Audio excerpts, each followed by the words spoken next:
ప్రతి శోధన తరువాత ఒక పెద్ద ఆశీర్వాదం అనేది అందరి జీవితాల్లో దాగి ఉంటుంది.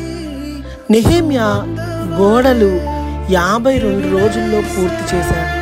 దాంతో శత్రువులైనటువంటి సన్బల్లటు, టోబియా సిగ్గుపడ్డారు. వాళ్ళంతా దుఃఖించారంట. ఎందుకంటే నెహెమ్యా చేసే పనిలో పూర్తిగా దేవుని సహాయం ఉందని వారు గ్రహించారు. చూడండి, నిన్ను ఎగతాళి చేసేవారు, నిన్ను నిందించేవారు ఒకానొక రోజు నీతో దేవుడున్నాడని, నీ ద్వారా దేవుని పనిని జరిగించాడని ఖచ్చితంగా వాళ్ళు ఒప్పుకుంటారు. దేవుడు ఎప్పుడూ కూడా తన పనిని రక్షిస్తూనే ఉంటాడు. ఎవరైతే తన పనిని చెడగొట్టాలనుకుంటున్నారో వాళ్ళని దేవుడు చూస్తూ ఊరుకోడు. వారికి తగిన ప్రతిఫలం వారికి ఇస్తాడు.